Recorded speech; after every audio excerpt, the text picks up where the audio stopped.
గురుగారు, కుంభరాశి వారికి ఈ వారం ఎలా ఉండబోతోంది? కుంభరాశి వారికి 4 గ్రహాలు యోగిస్తున్నాయమ్మ. దశమంలో రవి, జన్మచంద్రుడు, షష్ఠ కుజుడు, ద్వాదశ శుక్రుడు. ఉత్తమమైన ఫలితాలు సాధించడానికి యోగ్యమైన కాలం. దశమ రవి బ్రహ్మాండమైన ఉద్యోగ ఫలితాలను అందిస్తారు. తోటివారి నుండి తగినంత ప్రోత్సాహము, సహకారం అందుతుంది. నూతన ప్రయత్నాలు సిద్ధిస్తాయి. ప్రశంసలుంటాయి. అధికార యోగం ఉంటుంది. యోగ్యతను బట్టి ప్రయత్నపూర్వకమైన విజయం ఒకటి ఇప్పుడు లభిస్తుంది. ఈ వారం ఎంతగానో సహకరిస్తుంది. మీరు ఎదురు చూస్తున్న పని ఒకటి ఇప్పుడు పూర్తి చేసుకుంటారు.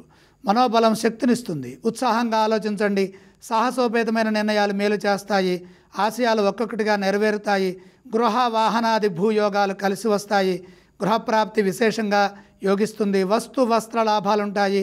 సమాజంలో ప్రత్యేకమైన గుర్తింపు ఉంటుంది. జీవితాశయాన్ని సాధించే విధంగా కాలం సహకరిస్తుంది. న్యాయపరమైన విజయాలుంటాయి. భవిష్యత్తు శుభప్రదంగా ఉంటుంది. ధనయోగం బాగుంటుంది. పెట్టుబడులు లాభాన్ని ఇస్తాయి. అలాగే వ్యాపారపరమైన జాగ్రత్తలు తీసుకోండి. ఎవరిని వ్యాపారంలో అతిగా నమ్మవద్దు. ఇతరులపై ఆధారపడకుండా మేలు జరిగేట్టుగా కృషి చేయండి. ఇతరులకి సహాయం చేయబోయే ముందు లోతుగా ఆలోచించడం మంచిది. కుంభరాశి వారికి ప్రశాంతమైన జీవన విధానం లభిస్తుంది. కుంభరాశి వారు ఏ స్తోత్రాన్ని పఠించాలి? లక్ష్మీ ధ్యానం చేయడం మంచిది. ఈ రాశి వారు ఏ ఆలయాన్ని సందర్శించాలి?